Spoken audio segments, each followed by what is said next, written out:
Here in Malaysia, they have just announced another full lockdown. So we thought we'd make use of this time to completely clean Esper up. Quick glance of what it looks like in here at the moment. So we're in the saloon, and there's a lot of crap that's come out the two single bunks. I'm just running the water maker as well, just to flush it through. It's actually, when you start taking things out, you realise how much space there is here and how much crap we carry on this boat.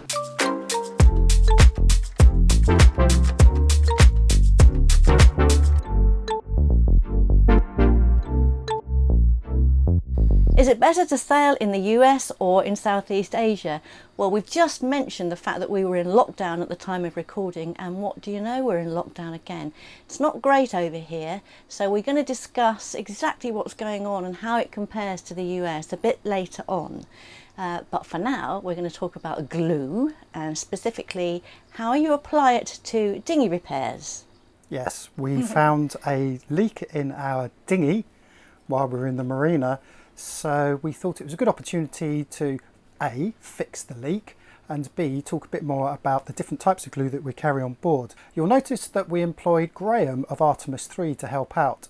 And the reason we asked Graham to help out is A, he had just done a dinghy repair, B, he loves dinghies, he lives for dinghies, yeah. And C, Graham's background is an industrial background. He worked in mining.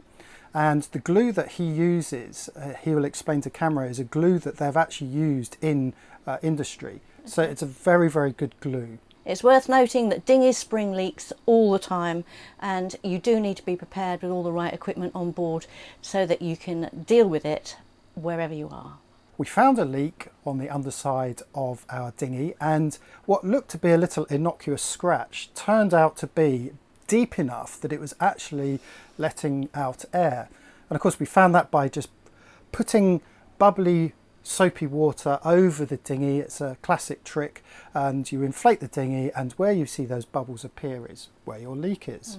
We had to cut a big patch of Hypalon to fit that leak, and of course you make your patch that much bigger than the leak itself. Hypalon is very hard wearing. Before you fix it, you need to key it up, so you rough it up. And we used your jewellery making Proxon. Yes, like a Dremel. Like a Dremel. So we used that to rough up the surfaces of both the Hypalon patch and the area around the leak. After it's all been roughed up, we just give it a quick clean with acetone, and then we masked it off with tape. So that's the preparation done. So the idea is you key up the area that you're going to be putting the patch on, key up the patch as well. Mask it off. Now we've used duct tape. I suggested blue tape, but Graham recommended duct tape's actually better. Blue tape not as adhesive as we know. And then we deflated it. So now what we've got to do is we've got to apply the glue, and we leave it for 24 hours I think, and then we put on another layer, second layer on top of that before we then clamp it. We've got the cement here. It's a tip-top brand, which is the best you can get. All the people who do dinghy repairs use the same glue, and when I was working before, we used to use the same glue to repair the conveyor belts in the mine sites. So it's the best you can get, very, very good. But you must keep it in the fridge all the time. So in my case, I bought this, it's not cheap, but I bought it 12 months ago, store it in the fridge, and it's been great. This is a hardener. It's a 40-to-1 mix, so it doesn't really matter whether it's a bit more or a bit less, but we'll have a best guess and pour some in. I'm just guessing here. That's probably about it, 40. Let's have a look, fraction more. There we go. And then the secret now, we've got to really mix it up properly. So I'm mixing it, it's about 3 minutes so far, and it's very important to get at least a good 5 minutes of mixing, so it's thoroughly mixed in. See it here, we can't tell. It comes in black and it comes in a greeny colour as well, but unfortunately we can't buy the green one here, so it comes out black on your dinghy. Doesn't really matter.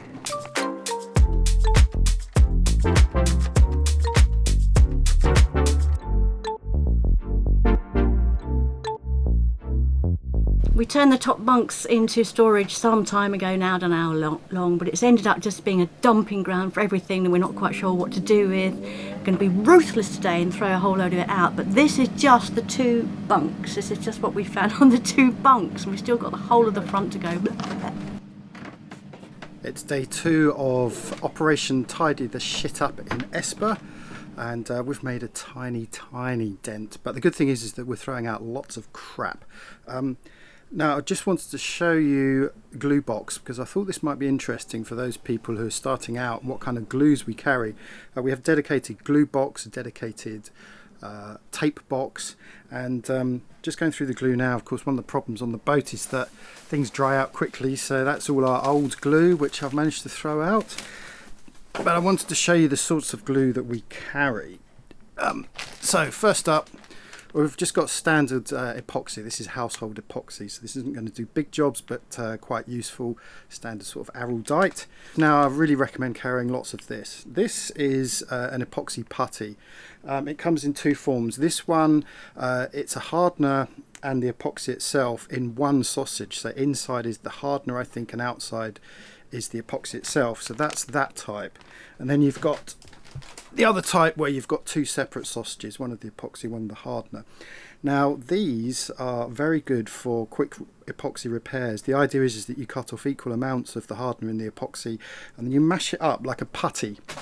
So you mash it all up so that you create this putty, and of course that putty can then be formed to fit into certain cavities, or perhaps you actually need to make something out of a shape of epoxy.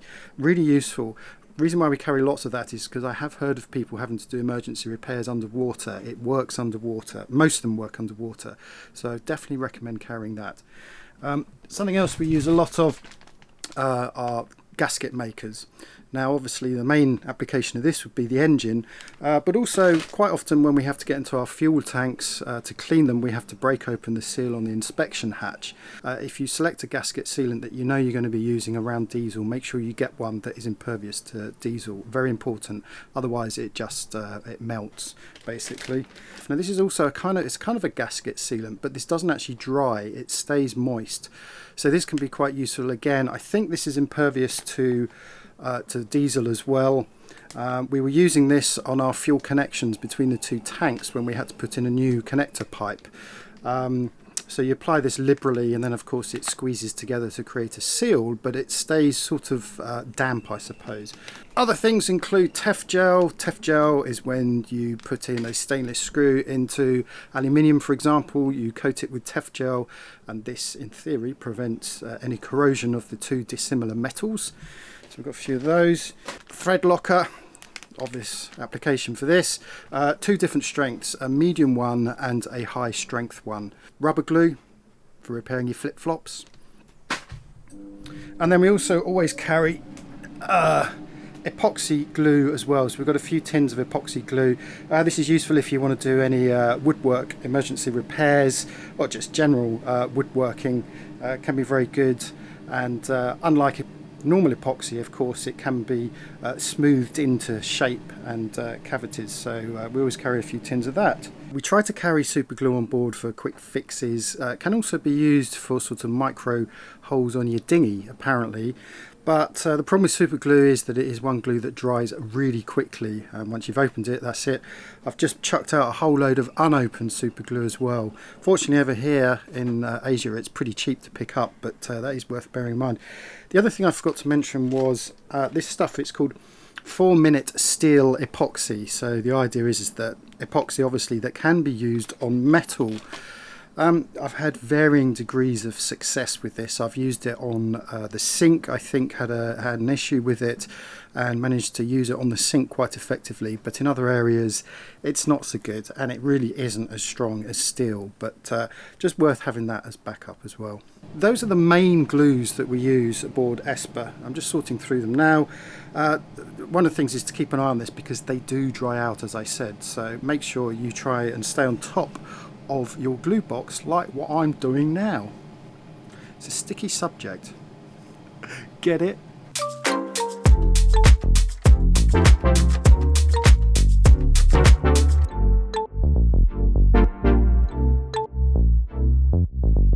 Dinghy repair part 2. So we've ended up leaving the first layer of glue Well, it's been at least 2 days, isn't it? 2.5 days. Yeah, 2.5 days. We were busy yesterday with Magda's birthday, so today it's not particularly sunny. Ideally you should be doing this in the blazing heat so we completely kill the humidity, but it's not been too bad today. So plan now is second layer of glue on both the patch and on the dinghy itself. We leave it for about 20 minutes or so for it to start getting still it's tacky, yeah. Yeah, there we go. And then we clamp it on. That's it there. It's been 2.5 days. It's still a little bit soft, which is just great. So most people just leave it for a few hours, but the longer you leave it, generally, the stronger the joint becomes. It's a chemical reaction there. So good. So next step is to mix her up and put another layer here, layer there. Good to go. Right. So one thing we have noticed is that the hardness seems to be reacting with the soft plastic mixing bowl that we're using. So really we should have used glass. I seem to remember last time the little sort of disposable knife we're using to mix it up with melted, so just word to the wise, stick with glass, because otherwise you end up melting your little tub. So we're it's starting to drip through the bottom, so we're just whacking it on quickly now. It's had a good mix. So Graham's just put a layer on the patch. We'll leave that for 20 minutes and he's now just doing the dinghy itself. Graham's just inspecting the tackiness of the two surfaces and we're almost there. So patch we did first, that's almost done. A couple more minutes on the dinghy. Yeah, another 5 minutes and then we're good to go. Final words, what do we do now? Looks good. This time in 24 hours we'll come back, take it off, pump it up, and it should be good though. There are plenty of videos out there showing people cruising around the world, and you may be wondering why we're not doing so much of that. Well, there is quite a big difference from country to country, so we thought it might be quite interesting to compare the US with Southeast Asia and what's going on at the moment. Yes, the US, if you look at the USA, it has a landmass of about 10 million square kilometres, which is twice the size of the whole of Southeast Asia. If you put a crude landmass map of one on top of the other, you'll see North America covers all the way over to the Andaman Islands, as far east as Papua New Guinea, and all the way up to Taiwan. So it's a huge area. But in Southeast Asia, our options are severely limited. Neighbouring Brunei, for example, next to us in Sabah, may be entered at the princely sum of a few $1,000s. The Philippines, which was our next destination, is completely shut down. Thailand is an option for about $2,000 or $3,000 and 2 weeks quarantine, but even that is over 1,000 miles away. Indonesia is beginning to open up, but it only has a few recognised ports of authority, and unfortunately our closest ones are still 600-700 miles away, and they're against prevailing winds. Yeah. But it doesn't end there. Even within Malaysia, there are restrictions on where we can travel. The Malaysia Peninsula, for example, is completely off the cards. That's the main part of Malaysia. But even in Borneo, Malaysia, we've got restrictions. Yes. So the neighbouring state of Sarawak has been closed for months. So we can't even go to the next state. And then even within that, we have inter-district restrictions in Sabah. So we can't sail up to Kudat, for example. And then as of today, we've just gone into another 2-week lockdown. And this restricts us even further to the point where we can't even leave the marina. We can't even go out to anchor. So the only boats that are allowed to travel in this area are commercial vessels. Yeah, and to be honest, we have been in some kind of lockdown or another since March 2020. Yeah, this has been going on for a year and a half now. Yes, so the SOPs go up and down. Sometimes we can sail, sometimes we can't. There's never been an opportunity to sail out of Malaysia because there's been nowhere that's open. So we are at the mercy of what we are able to do in Sabah. To be honest, Sabah is a beautiful place and can think of worse places to be. But yeah, we're totally locked into Sabah. Yeah, we are. It's a shame, it's frustrating, and we're not having a moan because, you know, we are far better off than a lot of people around the world. But we try and do our best. We continue to put out weekly episodes. We try and get in as much sailing and boat related content as possible, but this is Follow the Boat, so you will see some travel-based stuff as well. And in fact, coming up in a few weeks' time, we've got some land-based travel where we go up to Mount Kinabalu, which you keep seeing from the distance, but we go and do a little road trip around that area, which is very exciting. Thank you to everyone for bearing with us during these difficult times. It's great to have you with us, and your comments really make us laugh and actually teach us quite a lot as well. So we will continue to put out content, whether it be sailing, whether it be travel. We've got some very exciting travel inland, inside incredible Sabah coming up in the next few weeks. And thank you obviously to our patrons and FTP mates, and welcome to all the new ones that have signed up recently. It's fantastic to have you on board.